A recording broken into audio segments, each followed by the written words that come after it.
Hello everyone and welcome back. In our previous video, we opened up with a string of 4 letters that were written by Robert Walton, an explorer up to the Arctic, to his sister Margaret Saville back in England. He talks about his isolation and his longing for a friend, someone who he can share his goals and his aspirations. Walton and his team see this huge figure in the distance on a dog sled while they're on their expedition to the Arctic, and subsequently rescue Victor Frankenstein, who is frail and unwell. The letters serve as a backdrop to the broader story that develops as Walton listens to Victor Frankenstein's story of creation and its sad results. So sit right back and let's get on with the story.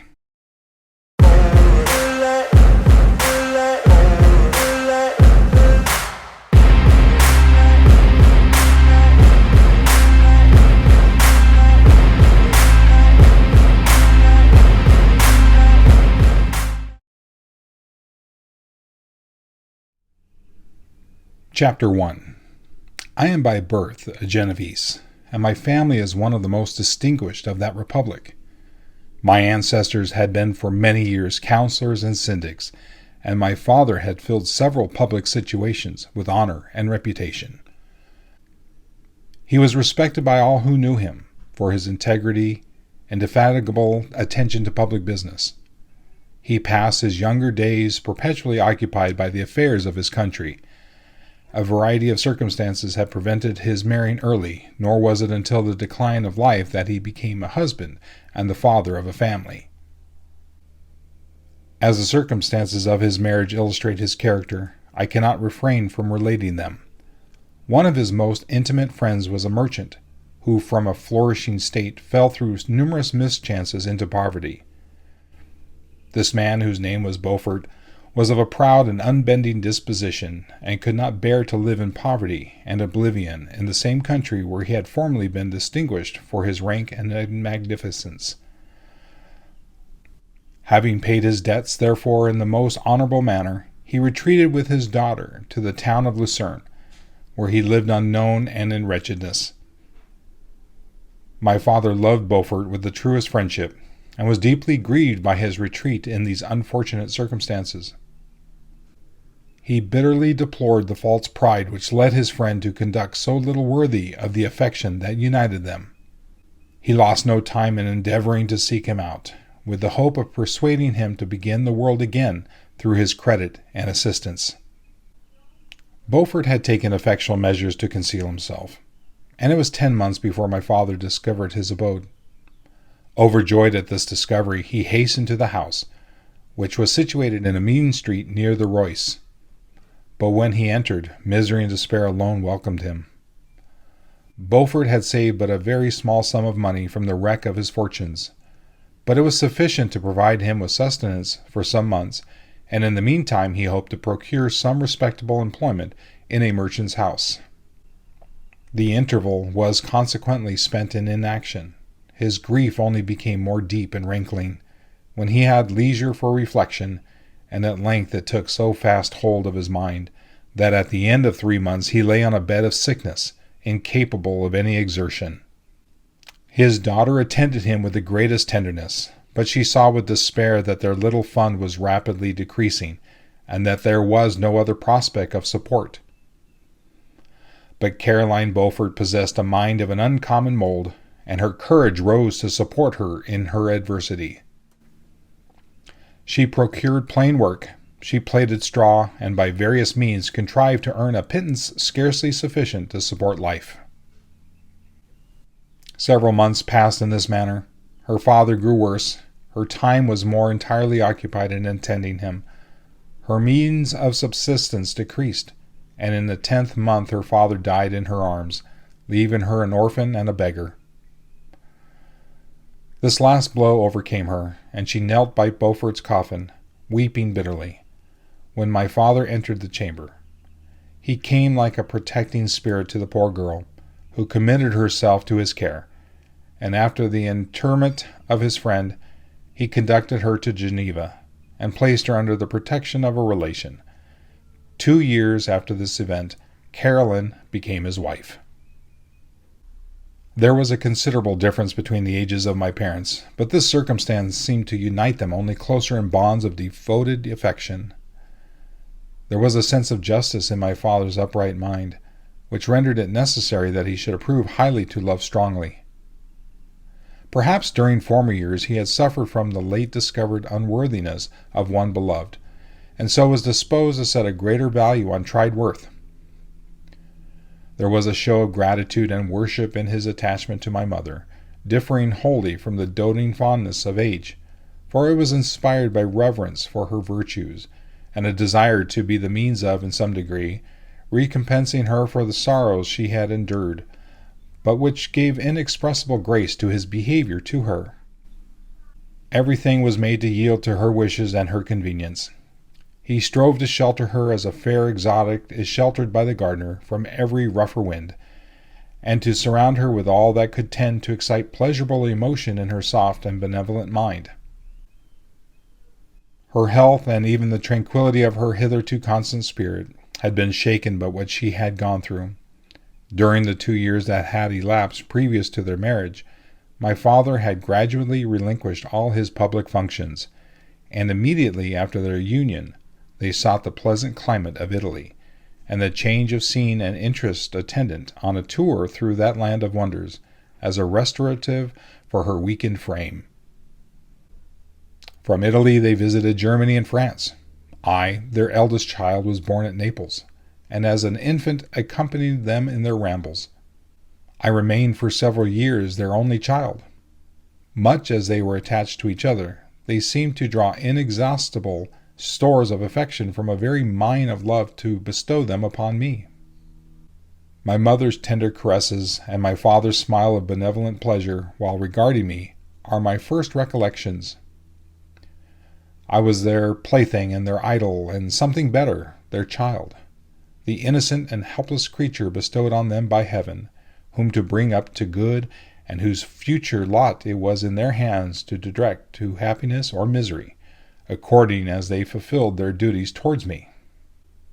With this deep consciousness of what they owed towards the being to which they had given life, added to the active spirit of tenderness that animated both, it may be imagined that while, during every hour of my infant life, I received a lesson of patience, of charity, and of self-control, I was so guided by a silken cord that all seemed but one train of enjoyment to me. For a long time I was their only care. My mother had much desired to have a daughter, but I continued their single offspring.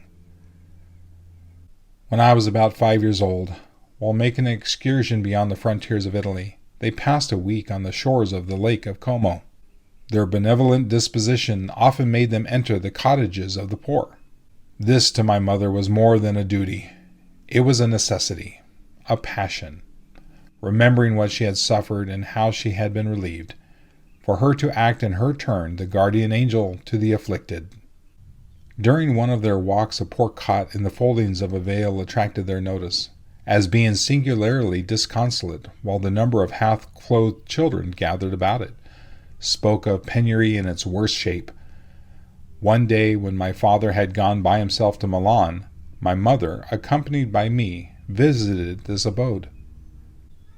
She found a peasant and his wife, hard-working, bent down by care and labor, distributing a scanty meal to 5 hungry babes. Among these there was one which attracted my mother far above all the rest. She appeared of a different stock. The 4 others were dark-eyed, hardy little vagrants. This child was thin and very fair.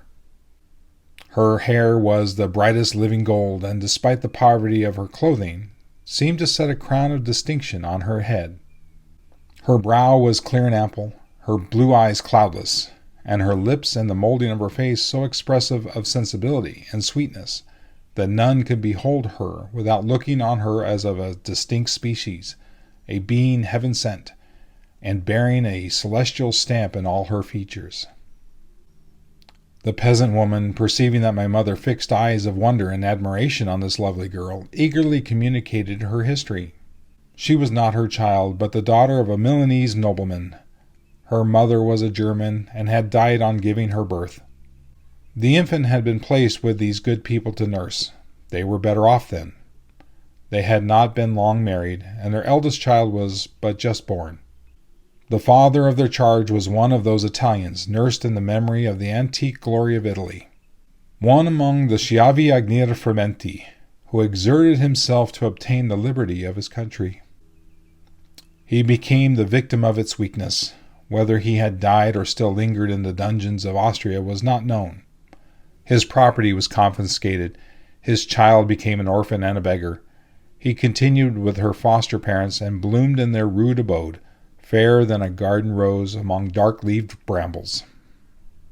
When my father returned from Milan, he found playing with me in the hall of our villa a child fairer than pictured cherub, a creature who seemed to shed radiance from her looks, and whose form and motions were lighter than the chamois of the hills. The apparition was soon explained. With his permission, my mother prevailed on her rustic guardians to yield their charge to her. They were fond of the sweet orphan. Her presence had seemed a blessing to them, but it would be unfair to her to keep her in poverty and want, when Providence afforded her such powerful protection. They consulted their village priest, and the result was that Elizabeth Lavenza became the inmate of my parents' house, my more than sister, the beautiful and adored companion of all my occupations and my pleasures. Everyone loved Elizabeth. The passionate and almost reverential attachment with which all regarded her became, while I shared it, my pride and my delight. On the evening previous to her being brought to my home, my mother had said playfully, "I have a pretty present for my Victor. Tomorrow he shall have it." And when on the morrow she presented Elizabeth to me as her promised gift, I, with childish seriousness, interpreted her words literally, and looked upon Elizabeth as mine to protect, love, and cherish. All praises bestowed on her I received as made to a possession of my own. We called each other familiarly by the name of cousin. No word, no expression could body forth the kind of relation in which she stood to me, my more than sister, since till death she was to be mine only.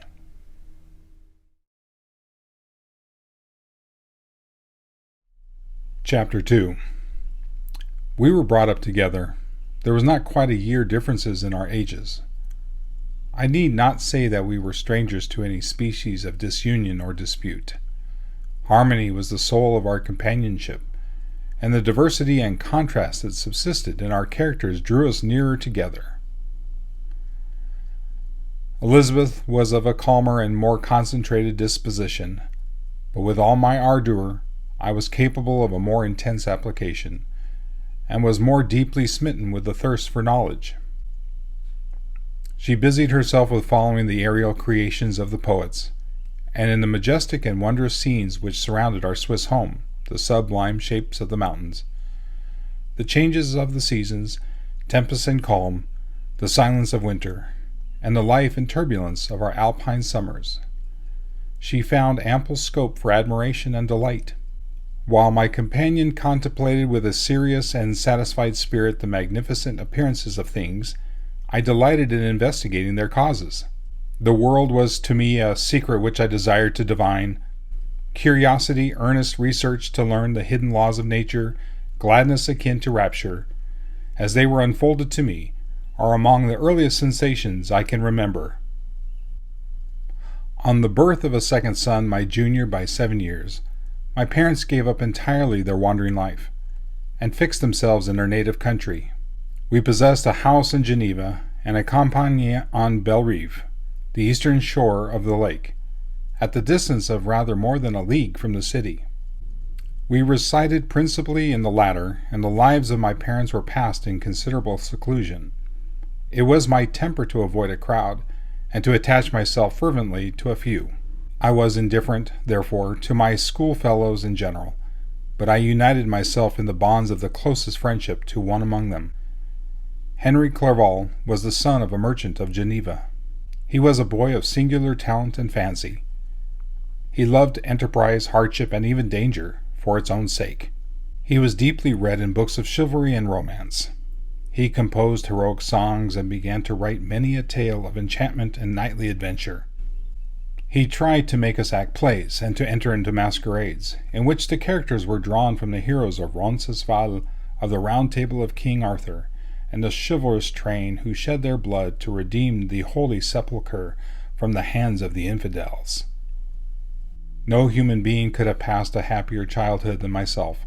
My parents were possessed by the very spirit of kindness and indulgence. We felt that they were not the tyrants to rule our lot according to their caprice, but the agents and creators of all the many delights which we enjoyed. When I mingled with other families, I distinctly discerned how peculiarly fortunate my lot was, and gratitude assisted the development of filial love. My temper was sometimes violent, and my passions vehement, but by some law in my temperature they were turned, not towards childish pursuits, but to an eager desire to learn, and not to learn all things indiscriminately.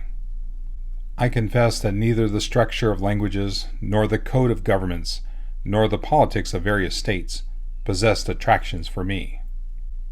It was the secrets of heaven and earth that I desired to learn, and whether it was the outward substance of things, or the inner spirit of nature, and the mysterious soul of man that occupied me, still my enquiries were directed to the metaphysical, or in its highest sense, the physical secrets of the world.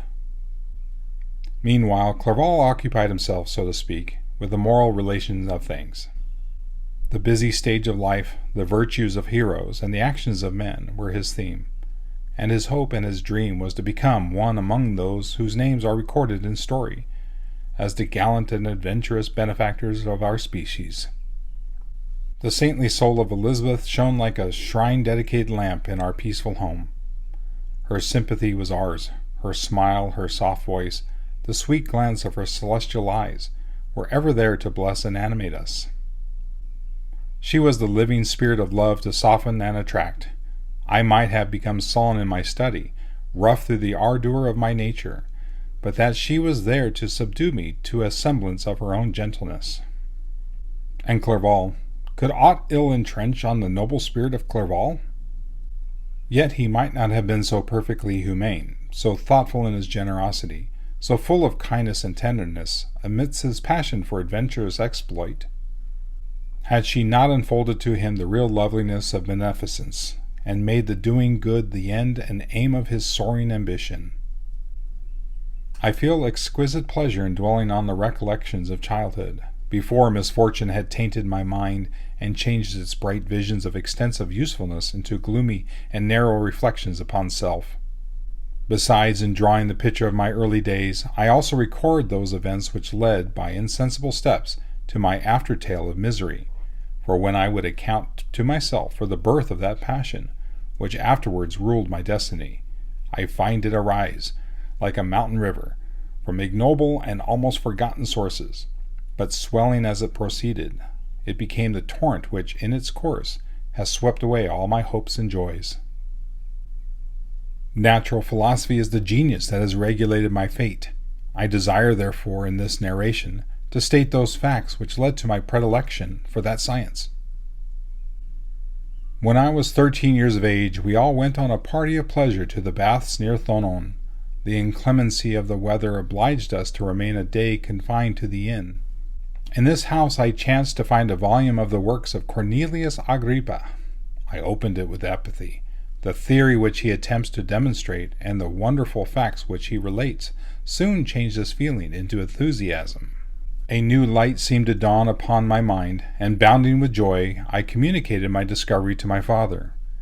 My father looked carelessly at the title page of my book and said, "Ah, Cornelius Agrippa, my dear Victor, do not waste your time upon this. It is sad trash." If instead of this remark my father had taken the pains to explain to me that the principles of Agrippa had been entirely exploded, and that a modern system of science had been introduced, which possessed much greater powers than the ancient, because the powers of the latter were chimerical, while those of the former were real and practical. Under such circumstances, I should certainly have thrown Agrippa aside, and have contented my imagination, warmed as it was, by returning with greater ardor to my former studies. It is even possible that the train of my ideas would never have received the fatal impulse that led to my ruin, but the cursory glance my father had taken of my volume by no means assured me that he was acquainted with its contents, and I continued to read with the greatest avidity.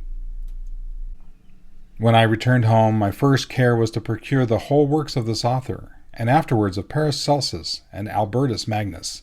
I read and studied the wild fancies of these writers with delight. They appeared to me treasures known to few besides myself. I have described myself as always having been imbued with a fervent longing to penetrate the secrets of nature, in spite of the intense labor and wonderful discoveries of modern philosophers. I always came from my studies discontented and unsatisfied. Sir Isaac Newton is said to have avowed that he felt like a child picking up shells beside the great and unexplored ocean of truth.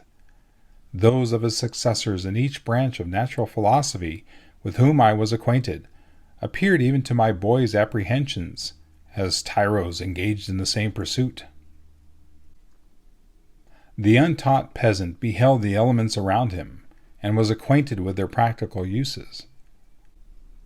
The most learned philosopher knew little more. He had partially unveiled the face of nature, but her immortal lineaments were still a wonder and a mystery. He might dissect, anatomize, and give names, but not to speak of a final cause. Causes in their secondary and tertiary grades were utterly unknown to him. I had gazed upon the fortifications and impediments that seemed to keep human beings from entering the citadel of nature, and rashly and ignorantly I had repined. But here were books, and here were men who had penetrated deeper and knew more. I took their word for all that they averred, and I became their disciple. It may appear strange that such should arise in this 18th century, but while I followed the routine of education in the schools of Geneva, I was to a great degree self-taught with regard to my favorite studies. My father was not scientific, and I was left to struggle with a child's blindness, added to a student's thirst for knowledge. Under the guidance of my new preceptors, I entered with the greatest diligence into the search of a philosopher's stone and the elixir of life, but the latter soon obtained my undivided attention. Wealth was an inferior object, but what glory would attend the discovery if I could banish disease from the human frame and render man invulnerable to any but a violent death. Nor were these my only visions. The raising of ghosts or devils was a promise liberally accorded by my favorite authors, the fulfillment of which I most eagerly sought, and if my incantations were always unsuccessful, I attributed the failure rather to my own inexperience and mistake than to a want of skill or fidelity in my instructors. And thus for a time I was occupied by exploded systems, mingling, like an unadept, 1,000 contradictory theories, and floundering desperately in a very slough of multifarious knowledge, guided by an ardent imagination and childish reasonings, till an accident again changed the current of my ideas. When I was about 15 years old, we had retired to our house near Bellerive, when we witnessed a most violent and terrible thunderstorm. It advanced from behind the mountains of Jura, and the thunder burst at once with frightful loudness from various quarters of the heavens. I remained while the storm lasted, watching its progress with curiosity and delight. As I stood at the door, on a sudden I beheld a stream of fire issue from an old and beautiful oak, which stood about 20 yards from our house. And so soon as the dazzling light vanished, the oak had disappeared, and nothing remained but a blasted stump.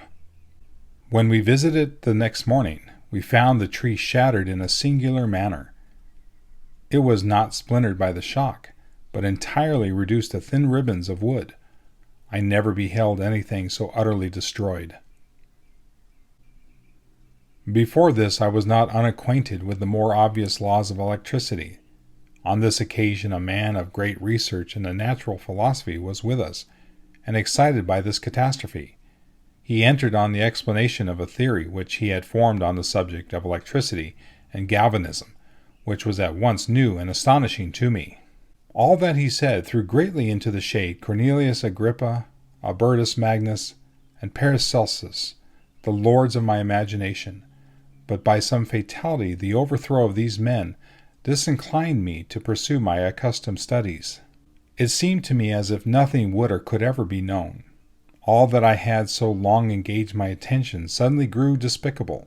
By one of those caprices of the mind, which we are perhaps most subject to in early youth, I at once gave up my former occupations, set down natural history and all its progeny as a deformed and abortive creation, and entertained the greatest disdain for a would-be science, which could never even step within the threshold of real knowledge.